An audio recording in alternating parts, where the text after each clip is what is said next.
Thinking about self-publishing and don't know where to start? Join the Spa Girls each week for 30 minutes of honest advice, tips, and resources. I'm Trudi J, and I am here with Shah Barrett. Hi there. Wendy Vella.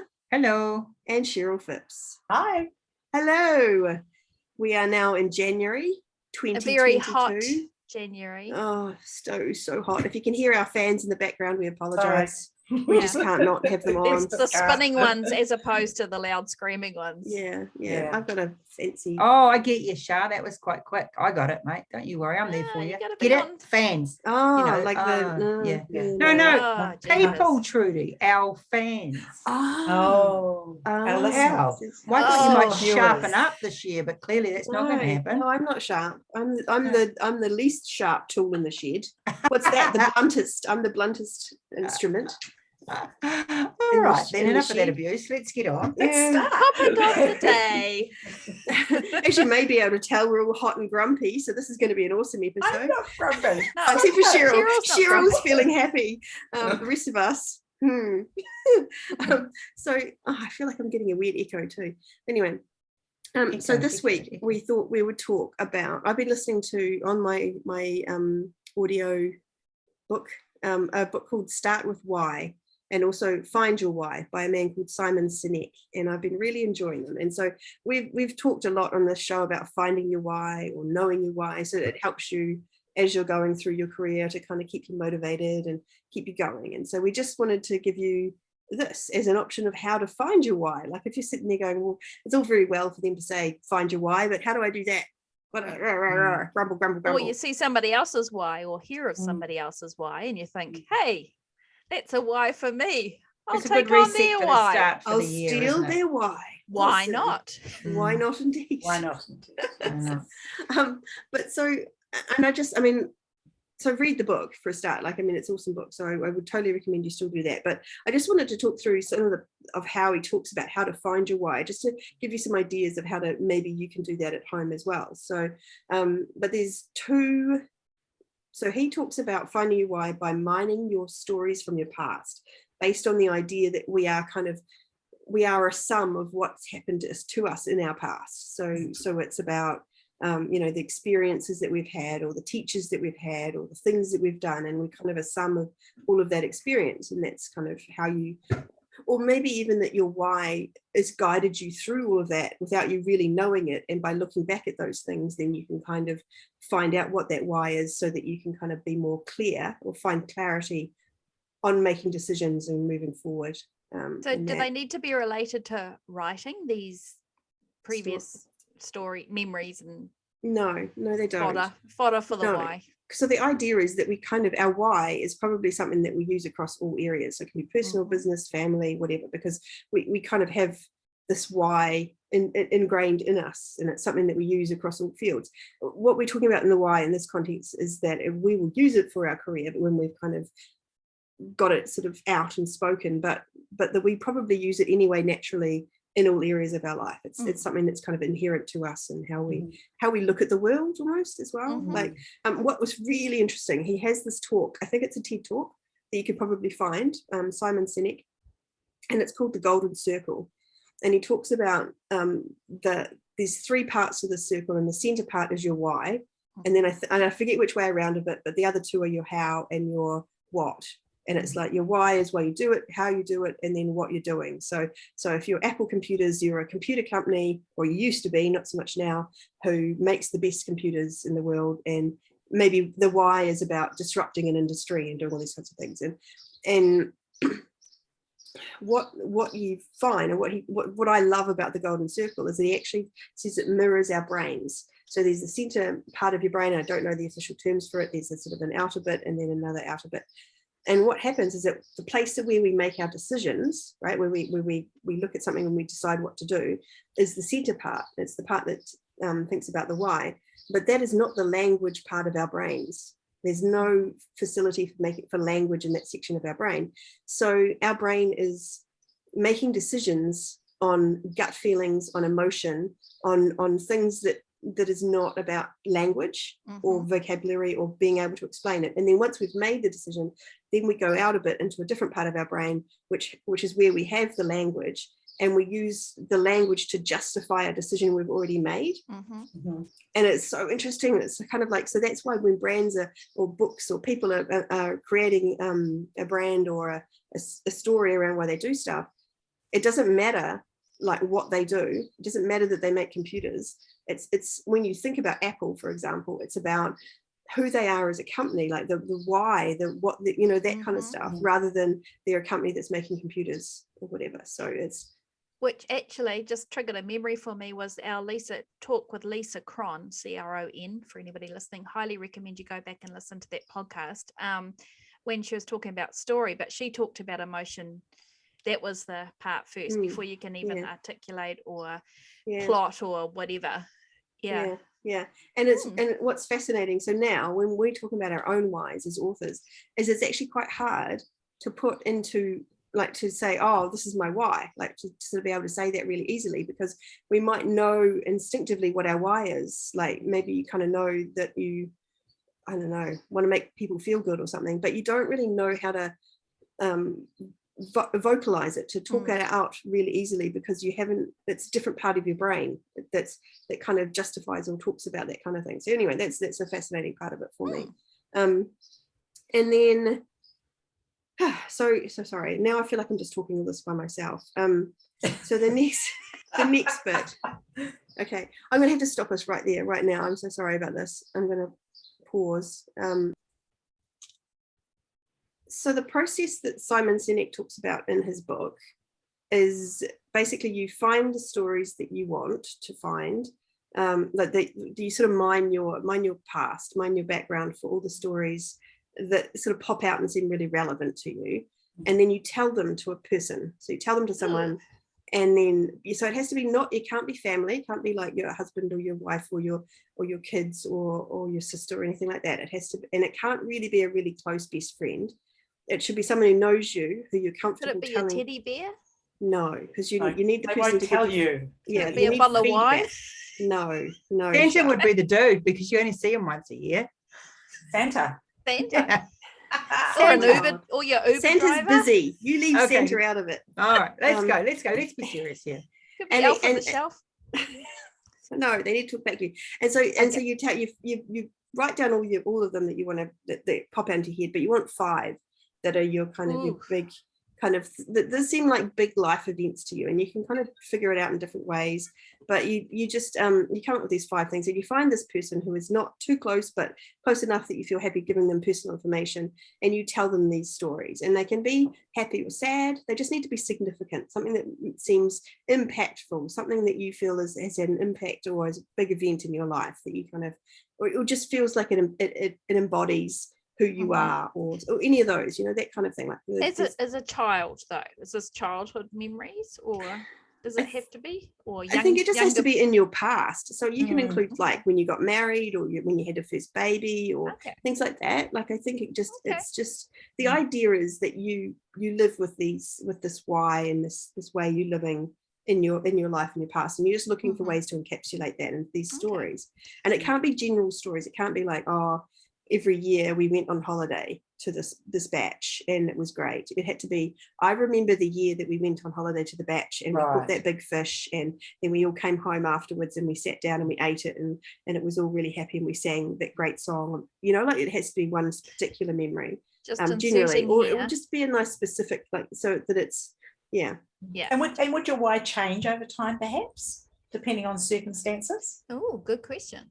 I don't know. I feel like I think it's what motivates you, and I think that probably doesn't change. But he does talk about how we are affected by events. So maybe your why becomes different if something shocking happens in your life, and you go, oh, actually, now I want to devote my life to this other thing because of that event. You know, that I guess that would change it, wouldn't it? Yeah. But I mean, and this is what we're doing. So we're finding your why right now. So if you stop feeling motivated by that particular why, maybe it would be time to go through it again and try it again. And maybe there's more than one why. Yeah. Like there's a predominant why, and maybe there's a secondary why that maybe, I don't know. And that's Shah overcomplicating things in the corner. Cheers Why, to that. Shah? Just Why? like to point out this is water that I'm drinking. All right. And then so you tell the person, and the person has to actively listen. So they listen to your stories and they go, oh, and so how did that make you feel? And what did you do that then? And they try and tease it out of you. So and then once you've got that teased out of you, they maybe give you their notes and tell you what they think your themes are, because the idea is that even though you've got these 5 different stories, and one might be about work and one might be about home and one might be about something else, there should be this theme or a golden thread that runs through, he calls it a golden thread, through all the stories that you can then pick up on. And then you can use that to create your why. And so the why is a statement that's written so it says to do something, and that's your contribution. So that, and then ... which is your impact, or that your contribution has. So you go, I want to, I don't know, I'm trying to think, what's your contribution? I want to teach people how to use Lego blocks so that the world is filled with Lego blocks and becomes a better place, or something, then you kind of get this double part of it. Anyway, so blah, blah, blah. So what we thought we might do quickly here, if your brain hasn't already broken with listening to me talk for such a long time, is talk through a couple of our stories that we have that's kind of part of our why, and what we might use for our why, to give you examples of how you could use them to sort of think more about your why. And so I just, we talked about it before we came on the podcast, and for me, the reason this is useful to me personally is that I did this the whole of 2021 last year. I had this kind of goal and it was monetary. It was a money goal. It was a big money goal, and I wanted it, and that was I felt sort of okay about that money goal, but I never really sort of felt like it motivated me. Like it wasn't really something that kind of really, like, I was determined to succeed in it. And I think to me the money goal meant that I would have was to do with success somehow. Like I would have made it if I'd made that much money, and it wasn't necessarily the money itself. It was what the money meant. And so I kind of have stopped, and I've been, after listening to his book and sort of, I've been sort of looking around to sort of figure out what is it that does motivate me. And I think for me, it's this idea of this compelling book, this book that people will stay up till all hours of the morning reading because they can't put it down, because the characters are so amazing and they just get lost in that world. And it's kind of creating a world that people don't want to leave. That's kind of what I'm wanting to create. And so, and that's nothing to do with money. And I mean, and money might come if I'm writing books that are so compelling that people don't want to leave them, like I would hope so, then you kind of get the money, but it's not the core why, it's not the reason. So that's kind of where I'm at. That's where I've been thinking. And so I'm trying to figure out my own why. And so should I tell my first story that I have? Yes, please. We'll let it all hang out, Trudi. You may as well know every sodding thing You're about me. You're in safe space here. only you four are listening to me, right? We're not going to pass this on to anyone else. In fact, I think it's only the three of us. I think Wendy tuned out at the thought of she's anything therapy. She's gone. So So my one story that comes to mind is, and there's this thing that I always remember of when I was a kid, and every year was the Easter show, and we lived in this town, and it was an Easter show in the bigger city kind of nearby, and my dad worked really, really hard. He was always working, and he didn't really do an awful lot of stuff with us as kids, but every year he took us me and my younger sister to this Easter show. And so there was the fact that it was spending time with Dad, so that was pretty amazing. But the only thing I wanted to do at the Easter show was this thing I don't know if it's a thing overseas or whether it's just New Zealand. I feel like New Zealanders who've been to these sorts of shows will know what I mean, but it's where you had a piece of paper and they would stick it onto this like a turntable, almost like a record player, a record player, and it would stick the paper to it, and then they would turn it on, and the piece of paper would like spin around and around, and then you would get these paints, and you would pour the paints onto it, and so they're spinning around because it's spinning around so fast.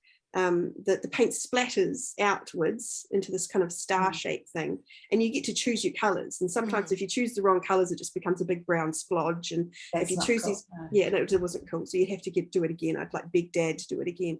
And but if you did it right, then you could have these amazing pictures with these kind of cool colors, and then you wouldn't know what it was going to look like until it stopped, right? So it was kind of like you're working blind, and then it would come to a stop, and you'd be like, oh my God, I created this amazing thing, and it was awesome. I used to love it. And you used to get to take it home too. That was pretty cool. Yeah. So I took this. So what was the feeling you got when you were creating that? I loved it. It was the thrill of it. It was like something that I was doing was creating this thing, and it felt like you could I could have done it again and again, honestly. Like a bit like being in cancer. Yeah, a little bit. Yeah. Oh, maybe I mean, I always used to think I was a pantser. Yeah. An overthinker. But it was the art of the creativity that you loved the most, and the end result was really incredibly satisfying, and that relates back to you. Well, maybe the thrill of the unknown. To read your book, thrill of the unknown. Yeah. See, I just used to like the smell of the paint, and so that was. I was always there for the candy apples. I'm not going to lie. See, I didn't care about any of that. I was like, zoom straight to the spinny. I was too busy looking out for clowns so I could get the heck out of there. So I could never relax doing my circular painting. Wow. So how does that relate to your why, Miss Trudi? So what I think about in terms of my why, I think there's a creativity that's there, like this idea of like picking the paints and trying to find out what would go work together. But there's also this chaos thing that I like about it, like the idea of kind of you putting things together and then you don't really know until it's stopped how it's going to look and whether it's going to work and when it's going to. So there's this sort of, it's almost like chaos is what comes to mind, like an uncertainty around it, and sometimes it worked and sometimes it didn't, and you felt amazing when it worked, right? So it was that chasing the dream of it working. And I don't know, so that's a story that so for me with my writing, it's the creativity, it's the chaos, it's the putting things together to create something that could be amazing, and probably unexpected combinations of things as well. That would 100%. Cool. So that was a big bit for me. So that's my one story that I. So the theory is you gather at least 5 stories. Yeah. So another story for me might be and look for commonalities. Yeah. So I mean, I don't have. So I mean, my wedding. I could talk about my wedding, which took place in an old movie theater. We had hot air balloons as the instead of flowers. Not hot, you know what I mean? Those balloons that get. Gosh, how many of those did you fit in the church? Yeah. I was going to say. I know, hot air balloons. That was the wrong word. I think you mean helium balloons, right? Thank you, Wendy. Thank you. Yeah, we did get that. And then it was in a movie theatre. Everyone got a little bag of Jaffas, which is like the traditional thing that people eat in movie theatres. We got someone to make us up a movie, which was kind of like a Charlie Chaplin short. And he put it together to kind of tell the story of mine and my husband's relationship to that point. We had a Wurlitzer organ that came out and my goodness, that played the music. That was what we walked down the aisle to, and I walked down the aisle with my husband, not with my father, like just all these kind of things. And we got married up on the stage. And so to me that was kind of like this, it's quirky and weird and things that really meant stuff to us, right? That was I love movies, and I was working for a company that did movies and didn't want flowers, wanted something a bit, like all that stuff. So I don't know what you get out of that. That you like to do things differently. Yes. And push the envelope insofar as you go that one step further. Yeah. I think that's something that comes still from your writing. A pleasing outcome. Yeah. Still get married in the end. Well. Exactly.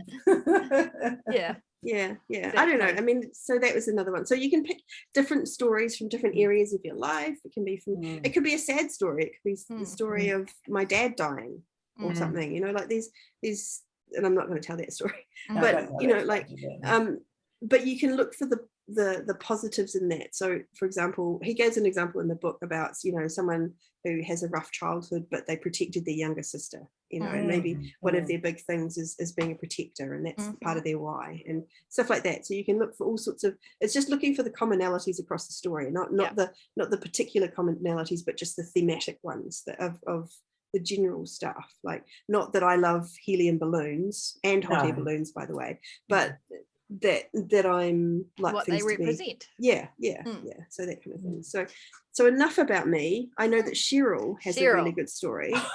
Cheryl's got very good stories, some of which aren't suitable for public consumption.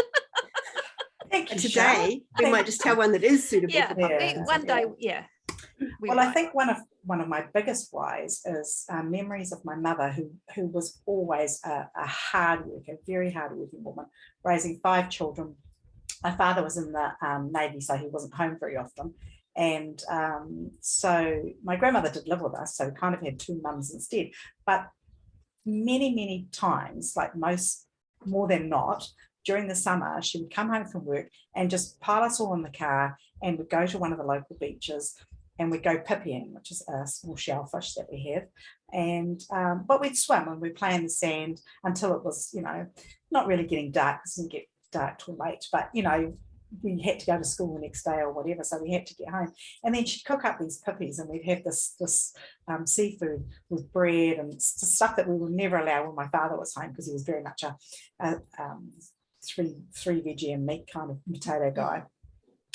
But it was full of fun, you know, that like the whole experience was just, it highlighted to me that that's how childhood should be for all children. And I think I don't know, just family and children and love and simple pleasures in a way, eh? Yeah, like sort of, nature and And so, and now you know, like for you, that your mother put you guys first, right? She possibly was tired and didn't want to go out and do anything, but she wanted to give you kids an experience, a fun, you know, like something that's unique and awesome that you. And it didn't cost much. It didn't cost anything except a bit of petrol, you know. We didn't have a lot of money in those days, so it was, you know, it was giving without any expectation. It was just, you know, easy. Showing love by doing something like that, and that I think is you in a nutshell in many ways. Like you there's a stuff that's important to you in your writing career, but I think that your family always comes first. Yes. But I also think in your writing, family comes first. Like you always have these characters that are strong family bonds and things like that, right? Would you say that's fair? So I think that's exactly right. And you know, until I think of stories like that, you just think, well, it's just how I like to write, you know, without thinking of your why. So I guess that was a huge part of it. About your mum representing that to you, and that being something that you really wanted to embody yourself, which I think is beautiful. So anyone else got any other stories that they feel not so much a story, but an observation? So you could also, I'm thinking, use this in a way for your main characters as well, you know. It's sort of on a what's the word, not as a deep level, but it's also their motivation of why they do things. But if you match that to actually your why, then you would really be in that character's shoes, kind of thing. So I'm just kind of thinking, or even knowing your why, you might be able to have an insight into another why for somebody else. I mean, I think there's not a single person listening that hasn't said at some point, why am I putting myself through this? You know, whether it's finishing a manuscript, you know, having yet another Facebook ad, you know, not allowed, you know, you just get to the point sometimes where you're just like, and so I guess that is why it's good to be reminded of our why. What motivates you and what drives you. If you understand why you are an author, then it must make it easier to continue, because that can't really change, can it? It makes it easier to continue, but it also helps you make decisions, I think. Like the decisions, and it's just like when I told my story about, you know, I'm not motivated by money, but what am I? It's like cool, super cool if you discover that your why is all about making enough money to offer you freedom or something. Like Mm. if money means freedom to you and you just want to, that's awesome. It just means that your decisions are going to be slightly different than me and my decisions and what I've realized about the way I want to do things and what's going to motivate me to do things. Yeah. And that's part of the why as well. Like for Cheryl, is she gonna do something that requires her to not see her family and not look after her grandkids? No, she's not, because her family is a central part of who she is and why she's, you know, what she's doing. So I mean, she probably already knew that, and I guess I did know certain things as well. But sometimes if you can enunciate it take it out of that kind of part of your brain that just kind of knows it intuitively and write it down visibly and in an easy writing way. it down. I mean, I guess my immediate response was to recoil at the point of having some basic stranger like opening, you know what I mean, like telling you stories. So you do journal, don't you? I do journal, and I think you can, and I wouldn't say you do it all in one session, but you could maybe just take some time to do your writing down as you go. Like think maybe in January, for example, I'm gonna just spend 5 minutes a few times in the month writing these things down, and then leave it for a while and then go back and read it as if it was somebody else's, like just to give you a little bit of distance, because there's a lot of emotional hooks in there, I'm sure. But there's no what's the word, there's no one right why. I mean, the only reason they suggest having a separate person is that it's often that other people will see things that you don't, and things that you think are ordinary or normal. Isn't that always the case, whether it's blue writing or editing or whatever? It's 100%. Having someone else around is always helpful. So there's one, before we go, there's one other tip or one other trick that he has that I really like. It's really interesting. So once you've figured out your why and once you know what you're doing, he calls it the friend exercise, and you do it in person, one person at a time, and you ask, so it's one of your good friends, and you say to them, why are you friends with me? And they might go, oh, well, that's really awkward. It's an uncomfortable question. Why are you asking me this stupid question? But, you know, and you just keep, so, you know, just say why. And they might say some generic kind of, oh, because you're a nice person or whatever. And then they'll actually find it hard to answer, because feelings are hard to put into words. Like it's hard to kind of like be specific about why we like particular people. And then actually it's also hard to answer a why question, apparently, he reckons. It's because it's an emotion question. It's like anything to do with why is saying, well, what is it? How do you feel about it? Like and so a better question then is to ask them what. So then you say, what is it about me that you makes you choose to be friends with me? And that's apparently an easier question to answer. So you ask that one, and then they'll probably still say something generic, and then you'll be like, I like you because you're kind of funny and whatever. And then you go, no, but what about me in particular? Like, I'm sure there's other people you know that are funny, and you just keep digging and digging until, and you ask the same, you know, be like, no, specifically me. What, and then they turn around and go, well, actually, I don't like you. Yeah, well, I mean, that could be the outcome after all these questions. Maybe you should get these friends drunk so they won't know that you're digging, grilling them about quite so hardcore. And then hopefully the idea is that you keep digging, and eventually they'll move on to the kind of the answer that talks about themselves. And so it becomes, the reason I like you is because you make me feel good about myself, and we think the same way. And that when I tell you stories about my crazy boss, you make me realize and make me laugh about it and make me realize that it's my boss that's crazy and not me. And that's why I like to hang out with you. And then it becomes about them, why, you know, like it's not just about you as a person, but it's about what it is from themselves that they like, from, you know, that you do for them, kind of almost. And and that should hopefully mirror the why that you've created, because because we said before, your why is kind of almost a part of you across all aspects of your life. So your friends are friends with you probably because of, or hopefully, something that's similar to your why. Yeah. Wow. So fascinating. Okay. Riveting. Oh, shut up, Wendy. I was being genuine. You were not. It was your not genuine voice. Noticed how we didn't push anything onto Wendy. No, Wendy was not participating in today's discussion. She was here. And listened to every word. With bated breath. what do they say? Writing is therapy, like it's self-therapy. So, you know.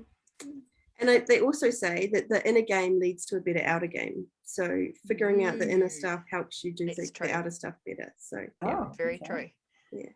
Very, very true. Anyway. On the couch with the Spa Girls. La, la, la. So hopefully, I mean, it's just one way to find your why. There's 100 others. I'd recommend going reading the book. So I want to read this book. So and he narrates it himself. I love that. The audio book. Yeah, like the audio book is him narrating it, and I love that. I hate it. I hate it. I mean, I love it more when the person who's written the book narrates it, because I feel like they're talking to me. And they're chatting. Fiction or non-fiction? No, just non-fiction. Fiction. Yeah, whatever. I mean, it's a relief. No, fiction. I feel like you need. There's more only of the if they've got a good involved. voice, though, because I've heard the audio book non-fiction. I was like, stick to the written word. Oh, well, Simon Sinek he's got an interesting accent. Actually, I can't quite pick it. He's got a mixed up accent somehow, but he's got a lovely voice. Unlike ourselves. No, I mean, we've got an amazing accent. You can all go jump if you don't think that. So it's called Start With Why. The first one's called Start With Why. There's another one called Find Your Why, which is written by. So apparently, there's these dudes that go around, and their business is basically going into corporations and helping the corporation find their why. So they do it for the corporation or groups or teams. Right. And that's the other ones that kind of came up with this kind of process of how to talk with someone and blah blah blah. So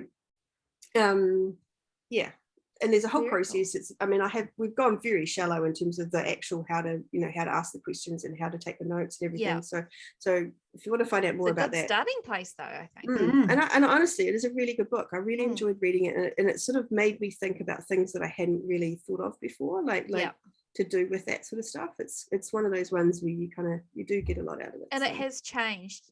Having thought about it, it's changed how you approach your writing in terms of what you write, how long you take to write, 100%. all of that stuff. And it's because I was really struggling through this whole money thing, where I was kind of like, the focus being on the money. I was like, well, why isn't this, I want to earn the money, and it motivates other people. Like these people are, super focused on getting and I kind of was like, and I realized it was because for me, I want to work on the writing. I want to make that awesome. And it's almost like I feel like the money will come because of that, rather than because I'm focused on the money part of it.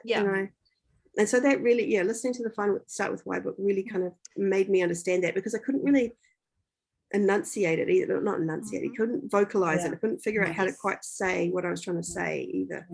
So very good. So go listen or read or borrow that book.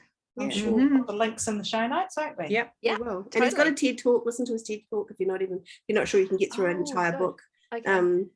I'm sure he's probably got more than one TED talk. I've just Wendy will be rushing off to listen to that. Yeah, and I can see Wendy's already really excited about going and listening to this TED talk.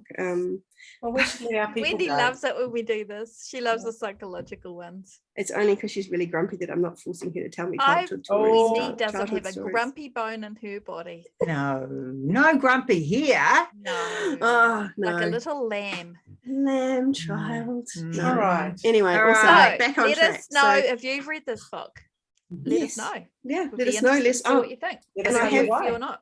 And I know authors actually. There's a lot of authors who've done this, and there's I think it was I can't mention names. If I can remember her name and I get it correct, I'll put it in the show notes. An author who has her why that she created based on this book up on her website. And that might be a really neat example of where you can go. Excellent.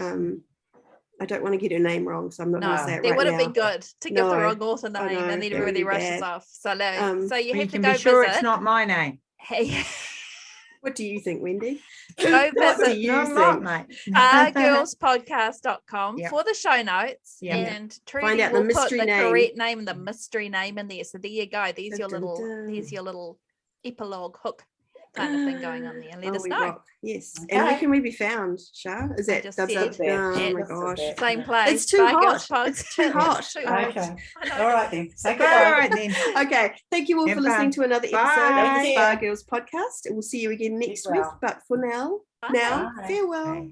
Bye.